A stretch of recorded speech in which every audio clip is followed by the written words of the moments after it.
Bonjour à tous, merci de nous rejoindre pour votre Info News. Voici l'actualité de la mi-journée.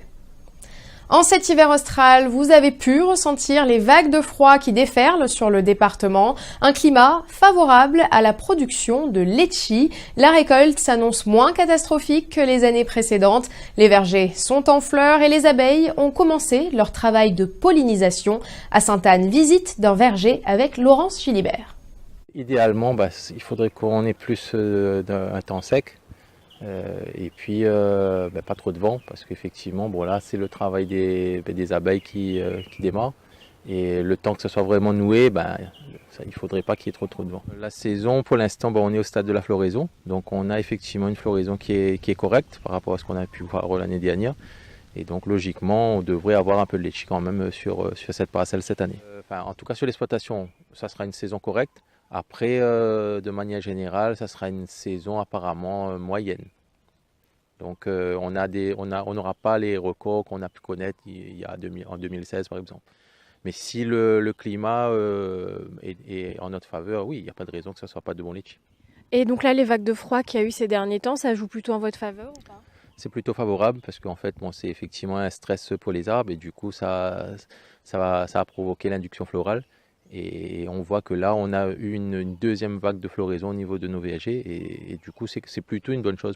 En fait, on va commencer à récolter fin novembre, à mon avis, et ça va partir jusqu'à fin décembre, début janvier.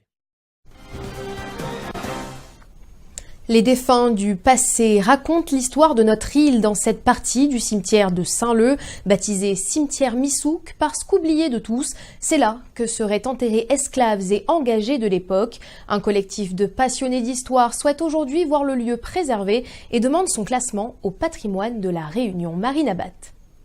Le cimetière qu'on appelle Missouk, au départ, quand il a été créé en 1791, dans la partie derrière vous, recevez les libres, les personnes libres, de conditions libres, qu'on appelle les blancs à cette époque-là.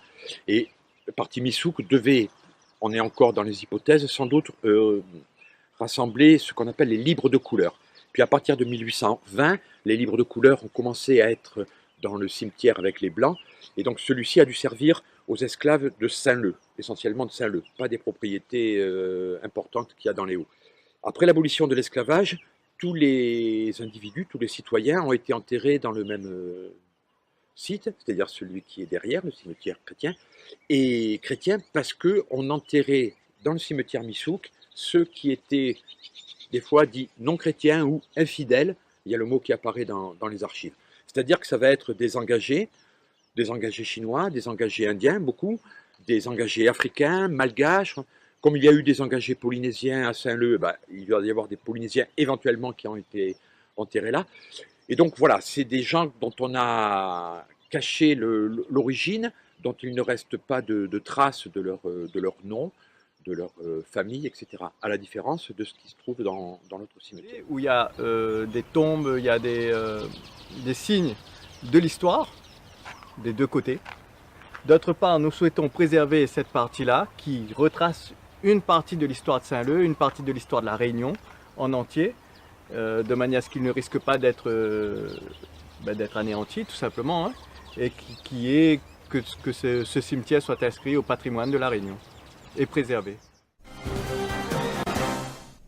Le cyber-djihadiste Riyad Benchek, poursuivi pour apologie du terrorisme sur Internet, sera fixé sur son sort le 23 août prochain. Aujourd'hui, il conteste son placement à l'isolement devant le tribunal administratif. Le Saint-Louisien fiché S ne supporterait pas ces conditions de détention. Le rapporteur public a prononcé un avis favorable à l'annulation de cet isolement. Le délibéré sera rendu dans une quinzaine de jours. C'est la fin de cette édition. Merci de l'avoir suivi. L'actualité revient dès 18h avec Laurence Philibert. En attendant, toute l'information est à retrouver sur zinfo974.com. Très bel après-midi à tous.